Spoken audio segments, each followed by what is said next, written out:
बच्चों, जैसा कि आप देख सकते हो आज हमारा टॉपिक जो है वो पोएटिक डिवाइसेस है।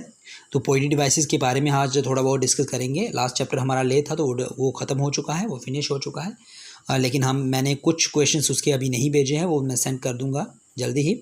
तो आज हमारा जो टॉपिक लिटरेरी डिवाइसेस है, इसको हम थोड़ा बहुत डिस्कस करेंगे, इसके कुछ टॉपिक डिस्कस करेंगे। लिटरेरी डिवाइसेस क्या होता है, पोएटिक डिवाइसेस क्या होता है, ये 11th में भी मैंने आपको ये इसके कुछ इस पर चर्चा की थी, इसको समझाया था आपको। आई थिंक थोड़ा बहुत उसकी ओवरव्यू जो आपके माइंड में ज़रूर होगा। तो लिटरेरी डिवाइसेस क्या होते हैं कि ये ऐसी डिवाइस होती है जो पोइट या ऑथर यूज़ करते हैं अपनी कहानी या पोइम्स में, पोइम या कहानी के मीनिंग को बढ़ाने के लिए, इन्हांस करने के लिए और उसको इंटरेस्टिंग बनाने के लिए, जिससे कि ज़्यादा से ज़्यादा जो है रीडर्स जो हैं पोइम्स या कहानी को पढ़ें, उसमें रोचक फैक्ट्स लाने के लिए, एक एक्स फैक्टर लाने के लिए इन चीज़ों को यूज़ किया जाता है। जस्ट लाइक आप देख सकते हो, पहला मैंने जो लिखा है यहाँ पे, पहली काइंड लिखी है सिमली। सिमली एक पोएटिक डिवाइस है, उसको हम कैसे पहचान सकते हैं पोइम्स में, उसको हम कैसे उसकी एग्जाम्पल के थ्रू पहचान सकते हैं, कैसे ये दो अपोजिट चीज़ों के बीच में कंपेरेंस होता है, दो अनलाइक चीज़ों के बीच में कंपेरेंस होता है with the use of like और एज। हम इसको किस तरह से समझ सकते हैं, जस्ट लाइक शी इज़, मैंने लिखी है एग्जाम्पल लिखी है, she is like a flower.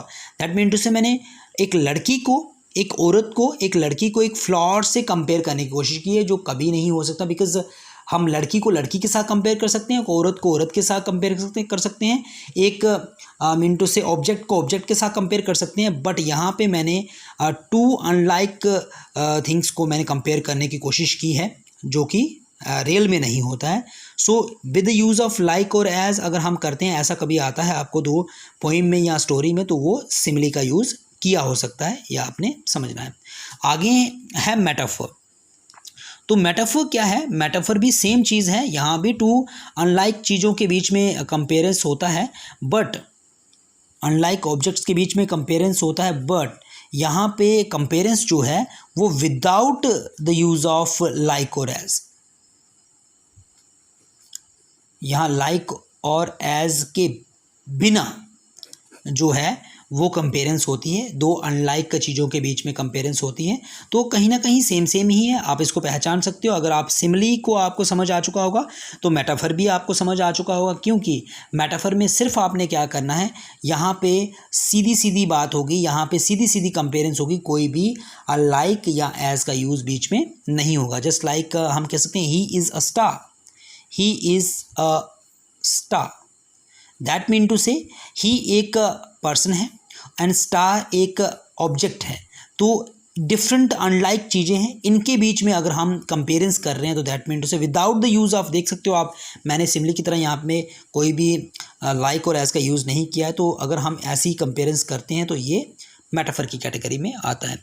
Next one जो हमारे पास है वो है हाइपरबोल। हाइपरबोल में क्या होता है कि हम अपनी बात रखने के लिए, अपने मिनटों से जो हम कहना चाहते हैं उसको बताने के लिए, उसको बताते हुए हम कुछ ऐसी चीज़ कर जाते हैं जो अनरियल हो जाती है, जो अनरियल हो जाती है। मिनटों से जो हाइपरबोल हो जाता है, जो अनरियल हो जाती है, कहीं ना कहीं हम अपने आप को एक्सप्रेस करने के लिए, अपने आप को, अपनी बात रखने के लिए, अपने आप को एक्सप्रेस करने के लिए कुछ अनरियल बोल देते हैं, कुछ अनरियल हम जो है वो स्पीक कर जाते हैं, वो बोल देते हैं। दैट मीन टू से वो हाइपरबोल होता है। जस्ट लाइक अगर हम एग्जांपल लें, so I am so hungry that I can ईट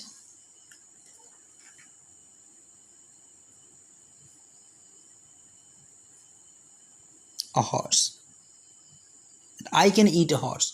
मैंने जो एग्जाम्पल लिखी यहाँ पे, I am so hungry that I can eat a horse, कि मैं इतना हंग्री हूँ, मैं अभी हॉर्स भी खा सकता हूँ। तो ये मतलब मैंने अपने आप को एक्सप्रेस करने की कोशिश की है कि मैं कितना भूखा हूँ, अपनी बात रखने की कोशिश की, और बात को इस तरह से रखा, मैंने बात को इम्पैक्टफुल बनाने के लिए मैंने क्या किया, एक अनरियल सिचुएशन उसमें ऐड कर दी। तो ऐसा अगर पोइम या स्टोरीज में आता है वो हाइपरबोल होता है। तो आई थिंक आपको समझ आ गया होगा। तो इसको मैं एक बार फिर भी आपको रिवाइज़ करूँगा, बाद में डिस्कस करेंगे। स्टिल आप इसको इस तरह से आप इसको समझ सकते हैं, इसको अंडरस्टैंड कर सकते हैं जिस तरह से मैंने इसको आपको बताया है। आई थिंक आपको समझ आ गया होगा। नेक्स्ट वन जो है वो है पर्सोनिफिकेशन। पर्सोनिफिकेशन क्या होती है कि जब हम पर्सन की क्वालिटीज़, जब हम पर्सन्स की क्वालिटीज़ जो है वो हम ऐसी चीज़ों को अदर देन पर्सन्स की क्वालिटी हम अदर देन पर्सन्स जो होते हैं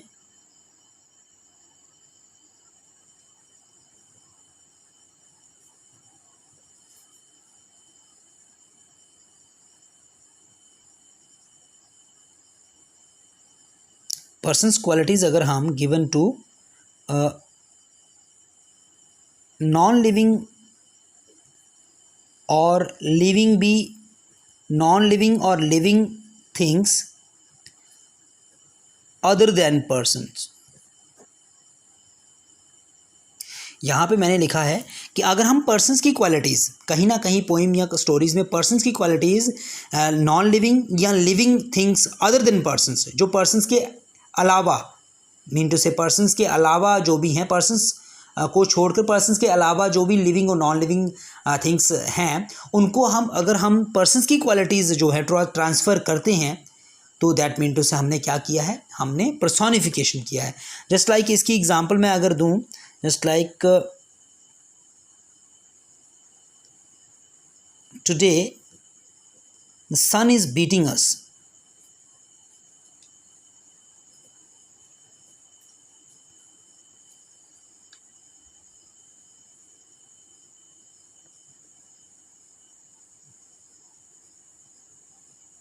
दिस स्कॉचिंग हीट, तो हम कह सकते हैं कि यहाँ पे मैं क्या लिख रहा हूँ, मैं कह रहा हूँ today the sun is beating us with scorching heat, कि आज जो है वो सूरज अपनी गर्मी से हमें बीट कर रहा है, हमें मार रहा है। जैसा कि हम कोई पर्सन्स जो होता है वो किसी दूसरे पर्सन्स को पनिशमेंट देता है, विद अ स्टिक मारता है या बीट कर, हम बोलते हैं कि बीट कर रहा है, आपने मुझे बीट किया है या आपने उसको बीट किया है।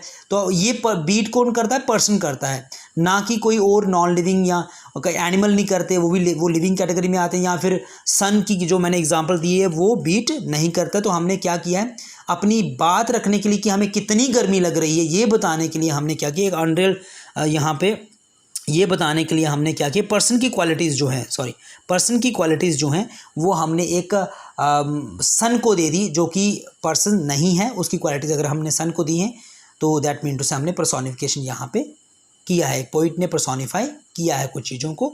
सो बच्चों, आज हमने डिस्कस किया पोएटिक डिवाइसेस।